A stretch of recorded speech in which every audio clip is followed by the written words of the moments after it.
Welcome to Arun's e-learning, Arun's Accounts Unlimited. Yesterday we solved a problem, journal entry and balance sheet. And in a similar way, we solve one more problem, problem number 3 in your PDF. Problem number 3 in your PDF, page number 93. Basic problems. Go to last, past journal entries, prepare balance sheet after buyback and issue of bonus shares. The speciality of this chapter is issue of bonus shares after buyback. जैसे हमने buyback करता है हमारा liability share holders का तरफ कम होता है, इसी वजह से कंपनी ने एग्जिस्टिंग शेयर होल्डर्स को फ्री में शेयर्स दिया होगा। और आपको मालूम रहेगा basically bonus shares, fully paid bonus shares हमने सीआरआर से देते हैं। Okay, so let's start problem number 3, basic problems. Following is the balance sheet of Kamla Limited as on 31st March 2004. 31st March 2004. Journal entry or balance sheet का problem.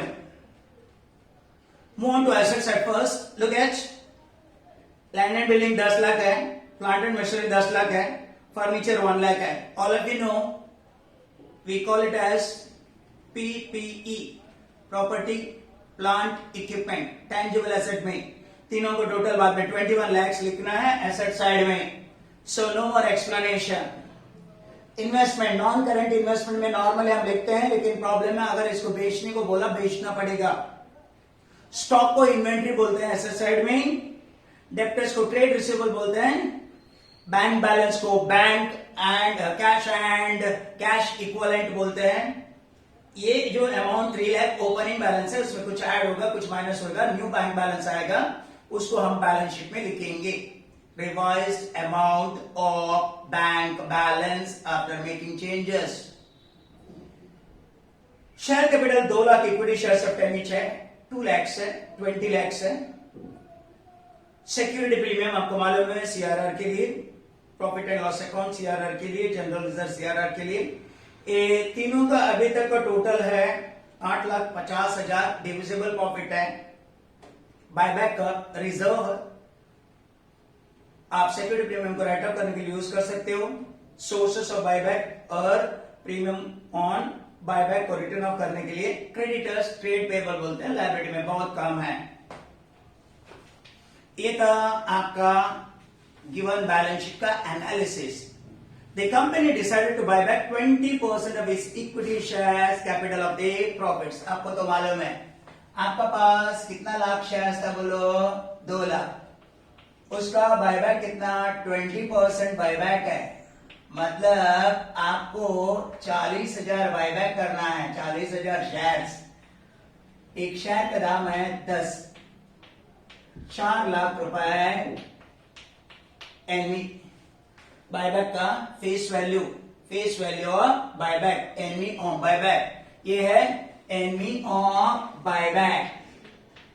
इतना अपने को source का भी जरूरत है बाद में, NV of buyback 4 lakh, 40,000 shares of 10 each. All the legal formalities were duly completed. Company sold its investment for 2,05,000. देखो बैलेंस शीट में इन्वेस्टमेंट 2 लाख है, उसको 2,05,000 में बेचा, 5,000 का प्रॉफिट हुआ। ये 5,000 प्रॉफिट एंड लॉस अकाउंट में ट्रांसफर करते हैं। इन्वेस्टमेंट प्रॉफिट में बेचने का एंट्री क्या है, bank account debit to investment to P&L account. Bank balance बढ़ा, इन्वेस्टमेंट 0, नया बैलेंस शीट में इन्वेस्टमेंट नहीं आएगा। प्रॉफिट एंड लॉस अकाउंट है उसमें 5,000 आपको बढ़ाना है, आपका प्रॉफिट एंड लॉस अकाउंट में 3 लाख का, अभी 3,05,000 होगा, 3,05,000। Company sold its investment for 2,05,000 and issued 508% debenture of 100 each। इधर कोई प्रेस इश्यू नहीं किया प्रेफरेंस शेयर कैपिटल का, डिबेंचर को बेचा। डिबेंचर बेचने का entry bank account debit to 8% debenture. bank account debit to 8% debenture. After the buyback, the company issued bonus shares to equity shareholders in the ratio of 1 bonus share to 2 equity shares held using the least possible amount out of profit and loss account. इसका मतलब आपको मालूम है पहले से means 2 lakh shares था, उसमें 40,000 buyback हुआ, 40,000 बायबैक होएगा तो आपका पास एग्जिस्टिंग कितना रहेगा बोलो, 1,60,000 एग्जिस्टिंग शेयर्स है, एग्जिस्टिंग शेयर्स है। बोनस का रेशो है, बोनस रेशो 1:2, मतलब आपका पास 2 शेयर रहेगा तो वो एक फ्री में मिलेगा। सो आपको 1,60,000 का बदले में कितना मिलेगा, अगर 1 का बदले में 2 का बदले में 1 है, सो 1,60,000 का बदले में कितना मिलेगा, that is 80,000 shares. So bonus है 10 रुपीज का, इज 8 लाख बोनस देना है, 8 लाख का बोनस है, 8 लाख बोनस। बोलो कैसे, पहले इक्विटी शेयर 2,40,000, दैट इज आपका पास था 2 लाख, मतलब नंबर ऑफ शेयर्स 2 लाख था, उसका 20% आपने बायबैक किया तो उतना रिड्यूस हुआ, 1,60,000 एग्जिस्टिंग हुआ। बोनस अगर आपका पास 2 रहेगा तो एक फ्री में है, तो आपका पास 1,60,000 है, तो आपको फ्री में कितना मिलेगा, 80,000 शेयर्स, और एक शेयर का दाम 10 तो 8 लाख। सो बोनस का अमाउंट कितना है, 8 लाख रुपीस। समझ में ना, सो बोनस का भी बताया। ये प्रॉब्लम में आपको fresh issue of preference shares नहीं है। सो पूरा सीआरआर क्रिएट करने के लिए आपका पास सोर्सेस है, तो आप सीआरआर क्रिएट कर सकते हैं। So let us start solving problem. First, आपको आपका इन्वेस्टमेंट को बेचना है। 2 लाख का इन्वेस्टमेंट 2,05,000 में बेचेगा तो आपको 5,000 प्रॉफिट हुआ, तो एंट्री है बैंक अकाउंट डेबिट, 2,05,000 आया। टू, इन्वेस्टमेंट कॉस्ट लिखने का, जो प्रॉब्लम ने आपको दिया है कॉस्ट लिखने का 2 लाख, जो बाकी का 5,000 है आपका प्रॉफिट है, P&L अकाउंट,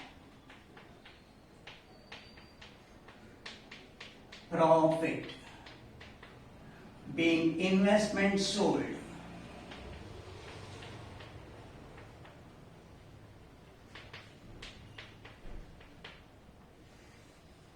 इन्वेस्टमेंट भेजा, ए एंट्री का आपको इफेक्ट मालूम है, बैंक बैलेंस 2,05,000 से बढ़ गया, इन्वेस्टमेंट 0 हो गया, और P&L अकाउंट में 5,000 बढ़ गया।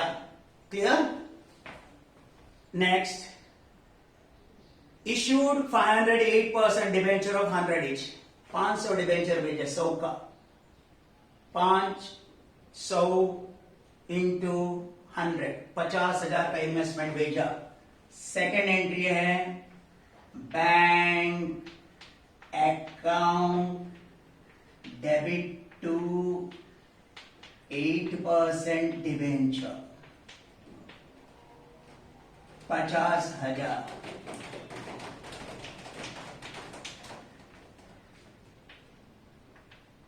being issue of debentures, being issue of debenture। समझ में आया आपको? यस, समझ में आया। तो इसके बाद आपको मालूम है एनवी कितना है, इधर 4 लाख। फ्रेश इश्यू है क्या? नहीं। सो आपको सीआरआर कितना क्रिएट करना है, 4 लाख सीआरआर क्रिएट करना है। किधर से यूज करोगे, देखो आपका प्रॉब्लम को देखो, सिक्योरिटी प्रीमियम है आपके पास 2,50,000, और P&L अकाउंट को आप लास्ट में टच करो करके बोला है। जनरल रिजर्व 3 लाख है, तो आपको 4 लाख चाहिए, 8 लाख सिक्योरिटी प्रीमियम यूज करो, और जनरल रिजर्व से 1.5 लाख कट करो। सो 2,50,000 security premium and 1,50,000 general reserve, total कितना का है, 4 लाख। सो 4 लाख का सीआरआर क्रिएट करो। 4 लाख का सीआरआर क्रिएट करने का एंट्री है सिक्योरिटी प्रीमियम अकाउंट डेबिट, कितना यूज किया आपने, 2,50,000। और क्या यूज किया, जनरल रिजर्व अकाउंट डेबिट। कितना कम पड़ रहा था, 1,50,000। To CRR capital redemption reserve account 4 lakh. CRR create किया, इसमें फ्रेश इश्यू नहीं है, पूरा का पूरा CRR है, बीइंग CRR क्रिएटेड।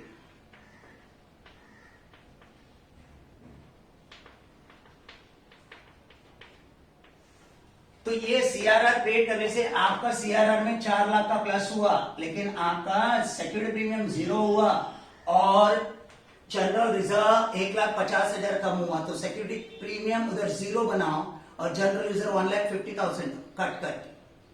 ये एंट्री का वजह से उधर बैलेंसेस कम हो गया। ये भी हो गया, yes, security premium, general reserve, CRR। अभी आपको मालूम है अपने को बायबैक करना है 4 लाख, प्रीमियम और बायबैक कुछ नहीं है, समझा, फ्रेश इश्यू नहीं है, पार्टली को फुल्ली पेड नहीं करना है। सो बायबैक का एंट्री मालूम है, एकदम simple entry, buyback at par, equity share capital account debit, कितना, 4 लाख। तो equity share holders,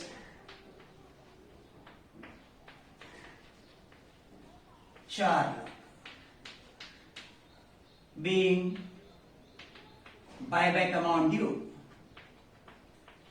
buyback amount payable, चलो, due and payable one and the same। Equity share capital account debit to equity share holders, हम buyback का वजह से equity share holders को 4 लाख रुपए देना है। अब इसको देंगे 4 लाख, इसमें बायबैक में अनट्रेसेबल शेयर होल्डर्स नहीं आता, पूरा पे करना रहता है, तो पूरा का पूरा 4 लाख इक्विटी शेयर होल्डर्स को पे करेंगे। आपको मालूम है पे करने का entry, equity share holders account debit to bank,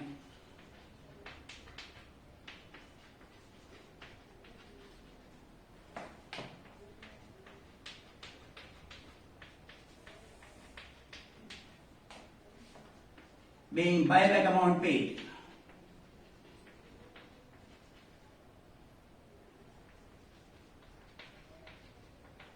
buyback amount paid.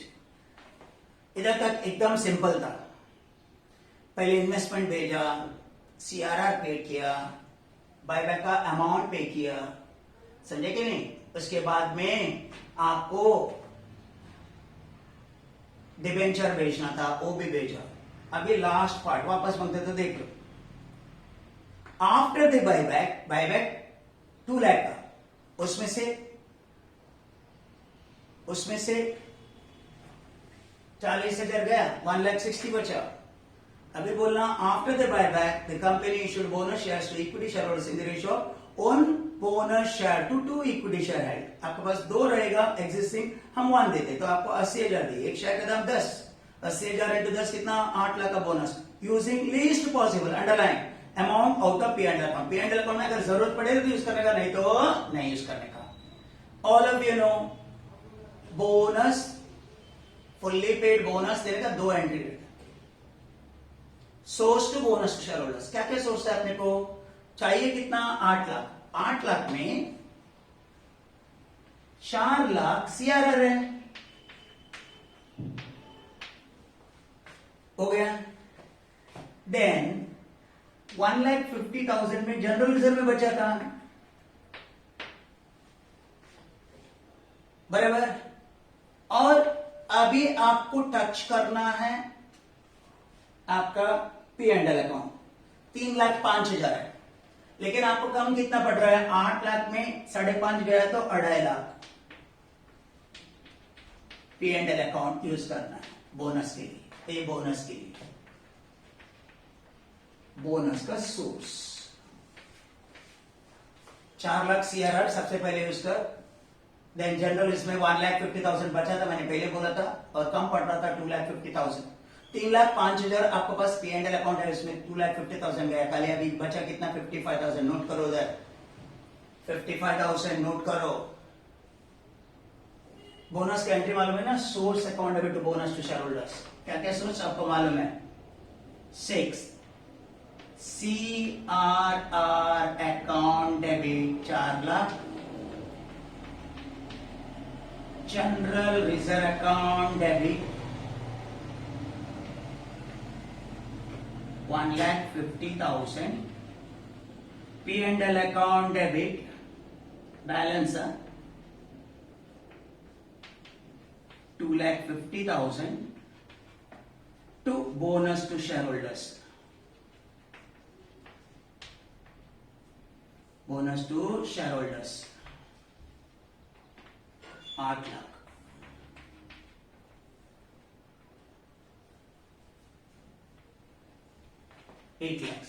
CRR account debit, general reserve account debit, P&L account debit to bonus to shareholders, being bonus payable at 1:2 ratio.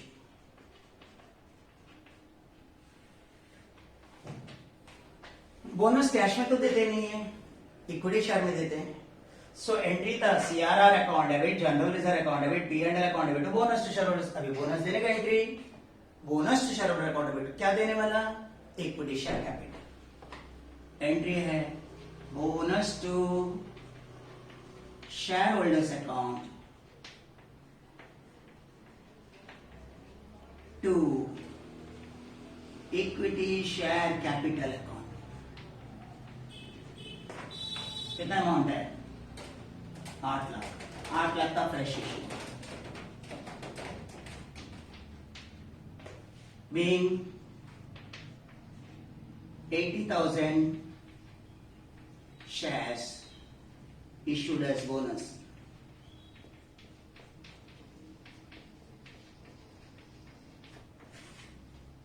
Total कर दो.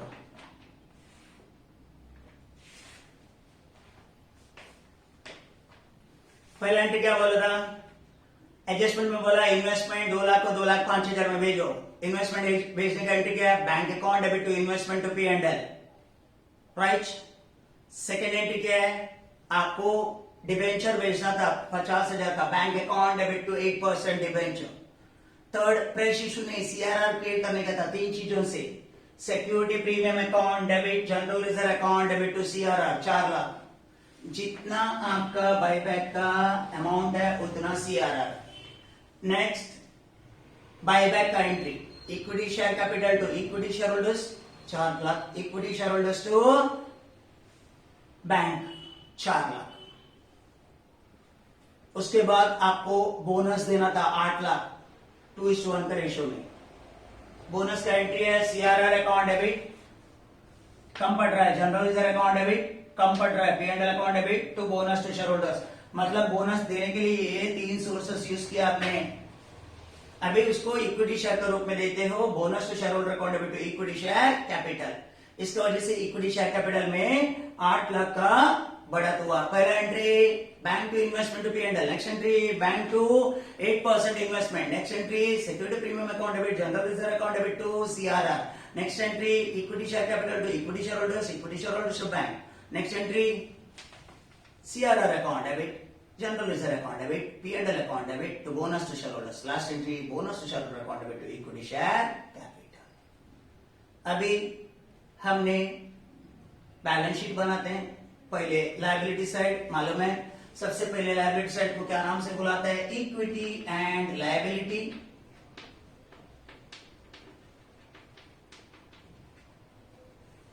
उसमें share holders funds, हाँ क्या है इसमें, fresh issue है क्या, नहीं, सिर्फ इक्विटी शेयर कैपिटल है.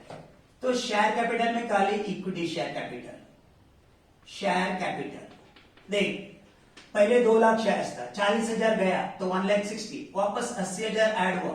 सो दोनों ऐड करके 2,40,000 शेयर्स हुआ. एक शेयर का दाम 10, सो इक्विटी शेयर कैपिटल कितना है 24 लाख.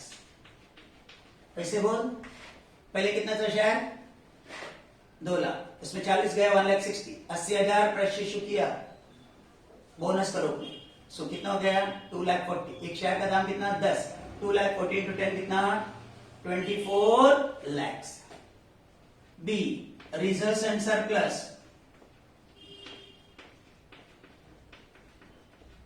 मालूम है ना, सेक्रेटरी प्रीमियम 0 हो गया था, CRR 0 हो गया था, जनरल रिजर्व 0 हो गया था, सिर्फ P&L अकाउंट में बचता था कितना? 55,000.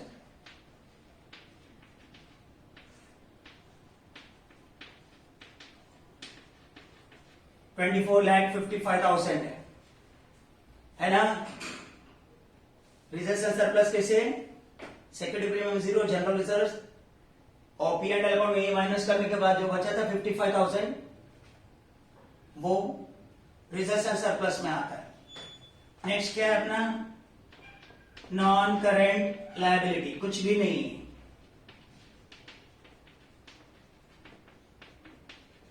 कुछ भी नहीं. एक फ्रेश इश्यू किया था, देख, लॉन्ग टर्म बोरोइंग, डिबेंचर भेजा था 50,000,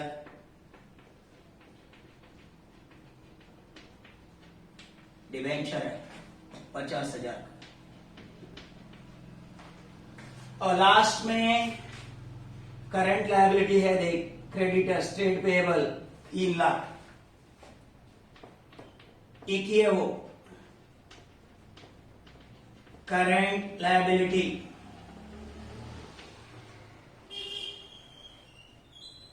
ट्रेड पेएबल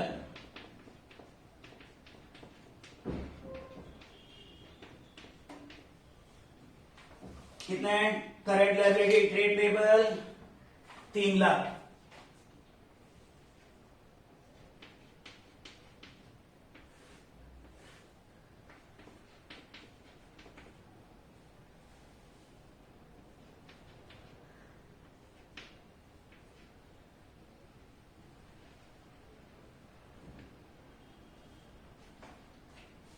बराबर है क्या? देख, ट्रेड पेबल. देखते हैं अभी सेकेंड पार्ट, एसेट्स.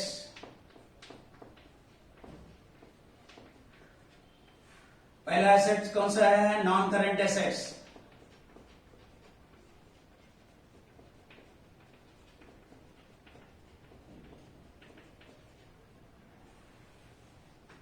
उसमें प्लांट, प्रॉपर्टी,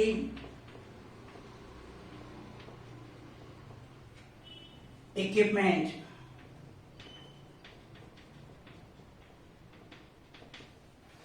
टेंजिबल है वो, पंचतली को, ठीक है, टेंजिबल. देखो एसेट साइड में आपके पास land and building, plant and machinery, furniture, दोनों मिलकर 21 लाख, तीनों मिलकर 21 लाख है.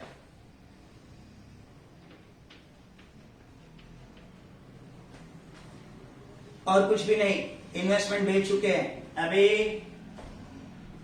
करंट एसेट में क्या क्या है, देख,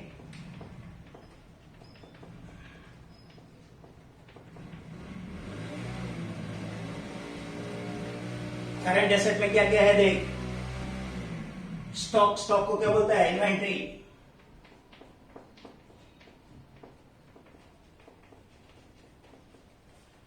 इन्वेंट्री है उधर 1,70,000. सेकंड क्या है? डेटर. डेटर को क्या नाम से बुलाते हैं? Trade receivable.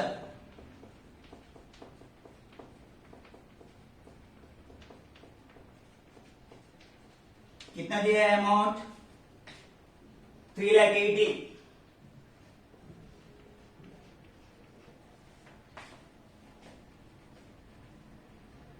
हो गया. अभी क्या बचा? Cash and cash equivalent. Cash and cash equivalent कैसे फाइंड आउट करने का? आपके पास मालूम है कैश एंड कैश इक्वलेंट कैसे फाइंड आउट करने का? आपका opening cash balance, bank balance कितना था? 3 लाख. चलो, उसके बाद किधर किधर डेबिट में इसमें ऐड करते हैं. पहला 2,05,000 बैंक बैलेंस और एक 50,000 वो भी हुआ बैंक बैलेंस. बस टोटल करेगा तो 5,55,000। इसमें पेमेंट किया 4 लाख, माइनस करते हैं 1,55,000।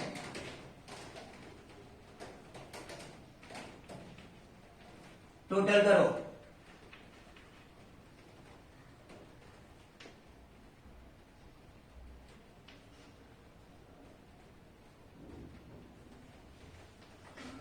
अभी पूरा टोटल करेगा तो सेम आंसर आता है 28,05,000।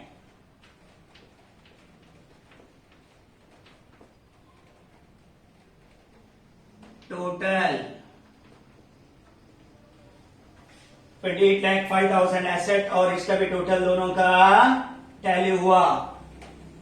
वापस equity and liability, share holders funds में शेयर कैपिटल कैसा है बोलो। पहले से 2 लाख था, उसमें 40,000 का क्या किया, बाईबैक और बोनस ऐड किया 80, तो कितना होगा 2,40,000। एक शेयर कैपिटल का दाम, शेयर का दाम है 10 रुपए, 2,40,000 इंटू 10 कितना 24 lakh. Then reserves and surplus में पी एंड एल अकाउंट का बचा हुआ बैलेंस 55,000 टोटल किया। देन एक फ्रेश इश्यू किया था बैंक का, वो डिवेंचर। उसके बाद में आपको ट्रेड पेएबल, क्रेडिटर्स 1 2 3 को टोटल किया तो आपको आया 28,05,000। एसेट में 3 फिक्स्ड एसेट को टोटल किया, टेंजिबल है 21 लाख। स्टॉक को इन्वेंट्री करके बोला, सन्ड्री डेटर को ट्रेड रिसीवेबल बोला, और bank and bank balance. Bank balance कैसे किया, ओपनिंग बैलेंस 3 लाख था और जिधर जिधर बैंक है वो ऐड किया आपने, और जिधर बैंक क्रेडिट में माइनस किया तो आया 1,55,000 लिखा। ये तीनों करंट एसेट को ऐड किया तो 7,05,000 आया। ये है आपका फिक्स्ड एसेट, ये करंट एसेट है। टोटल करेंगे तो 28,05,000 आया। ये था सिंपल प्रॉब्लम। समझे कि नहीं? 3-4 सिंपल प्रॉब्लम करने के बाद हमने टेबल वाला प्रॉब्लम में चले जाते हैं। समझ में है ना आपको? So this is the problem. So go through the problem once. Simple problem था बैलेंस शीट करने का, बैलेंस शीट का फॉर्मेट, जर्नल एंट्री पढ़ने का, ताकि आगे आने वाला प्रॉब्लम को अपन आराम से कर सकता है। आपको दिखने के टाइम में ये वर्किंग नोट इधर उधर दिखेगा, लेकिन मैंने जैसे स्टेप जाता है वैसे लिखते हैं, तो आप भी लिख लेने का, ताकि आपको कोई प्रॉब्लम नहीं रहेगा। अभी ये तो कंजेस्टेड दिखेगा आपको, लेकिन जो मैंने स्टार्ट करने के टाइम एक एक एंट्री लिखा था, तो जब भी सुनते सुनते लिखते रहने का, फायर करते रहने का, बाकी के लिए रखने का नहीं। So hope you understood the whole problem. समझा? The rest we see tomorrow. समझा? द नेक्स्ट प्रॉब्लम देखते हैं, और एक थोड़ा इससे हार्ड वाला प्रॉब्लम कर लेते हैं। Till then bye bye, thank you for watching.